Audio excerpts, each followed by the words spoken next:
Let's give a cheer for our panel who are here today. I'm going to tell you who we've got. In the middle there, we've got Aoife Moore. She's a tip native, a prop and a primary school teacher who once did her homework in the back of the car on the way to training.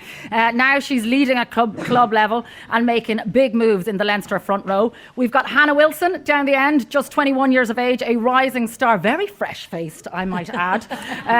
She got her first senior Leinster cap this summer and has already played on international soil with players from all across the globe. We've got legendary Nikki Caughley is here, fly half veteran and proof that with a solid warm-up, a strong coffee and maybe some pancakes, experience counts for a lot. And finally, Linda Djougang, a powerhouse in the front row for Leinster and Ireland, a theatre nurse by day and someone whose rugby journey started by accident, which we're going to hear all about, and she's turned it into something extraordinary. Ladies, it is so lovely to have you with us. Nikki, I'll come to you first. You're sitting there in your Leinster sweats, but when you put on the dark blue of the Leinster jersey, what's the feeling that comes with it? Now, you've played with the team for a long time, so is it one of legacy, is it one of pride, or now is it one of pressure?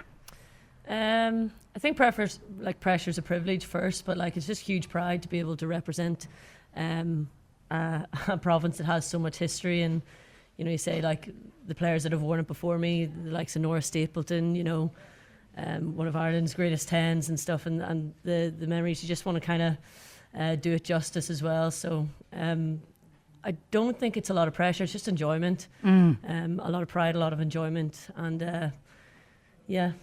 Brilliant. Hannah, I'll come to you, I suppose. Nikki's been with the team a long time. As I said, you're one of the new faces that we see. What does wearing the Leinster jersey mean to you? I've been in the squad for the last 4 years and only recently this summer got my cap. Yeah. So mine was a lot of grit, so I suppose. So tell me about some of that grit. What sort of training, what sort of determination does it take? 4 years to try and get that cap. Yeah. It's a lot. Yeah, it was a long time. Yeah. So when I came in, Linda, Aoife, Nivo Dow, they were all in as well at the same time. So it was a big ask to come in my first year and get any sort of cap or any game time. So I was just in there really to learn off the three of them, and that's kind of how I progressed. From my third year into my fourth, when the girls were away with the World Cup, that was kind of my opportunity. So I knew, when I came into the squad, I knew that World Cup was coming up, so I knew that this was realistically going to be my year when I got to put it on for the first time. So yeah, just patience really was the main thing. Yeah. And my mindset on it, because it's quite disheartening, going in and being there for 4 years and only getting your cap in the fourth year. But that was my plan, and so I stuck to that, and I was really happy. But it just goes to show how important the grit is and how much staying positive is, knowing that your time will come. Yeah, absolutely. Yeah. Aoife, coming to you, let's talk about the rivalries. They can get pretty spicy, especially the interprovincials. So is it a different kind of tension than the men's game or not? I think even to an extent the tension can be a little bit higher, because as well you have to remember a lot of us now are back playing in clubs with for example in Blackrock, I'm back playing with May Vogue, who was Munster captain this year, so it's you have to switch within the space of a week. You're going from wanting to kill each other to being best friends again, and it's funny. I think because the women's rugby community in Ireland is so small, we all know each other, everybody knows everyone, so it kind of adds a level, especially on the pitch, tensions can be a lot higher because you know each other, and there's times where you could have a little bit of a run in with someone on a pitch that ordinarily off the pitch you're literally best friends. So yeah, it's I'd say tensions can run a little bit high when it comes to it as well. Again, because the community is so small, a lot of people are living together, so a lot of housemates are playing against each other. There was one stage in my house we had Ulster, Munster and Leinster in the one house, so it can get very tense. Wow. Yeah. Well, talk to me about the, I suppose, the community aspect as well, because we've heard, if it's a small community, and we know that women's rugby is building, we're seeing more bums on seats, we're seeing more people in stands. Does it feel like that? We're here at Energia Park now, which is your home turf. Does it feel like that year on year, or is there more to do? I think there's always going to be more to do.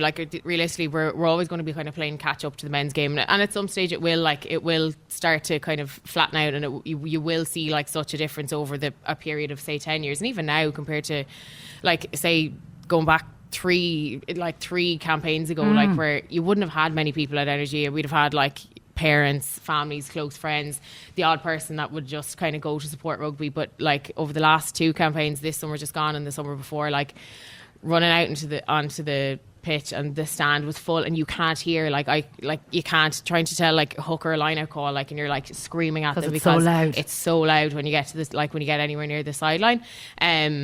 So yeah, like it's going to be a continuous like builder, I think, and it's just work from probably us as well, like trying to put in, like get it out there and stay kind of on socials and keep pushing people to go to games. That's it. And Nikki, I'll come to you on that as well, because we are seeing more coverage. You know, we're seeing more TV coverage, more press coverage, and you know, we're doing a morning here celebrating women in sport. We shouldn't really have to do it in a way. Do you know what I mean? It's brilliant to do it.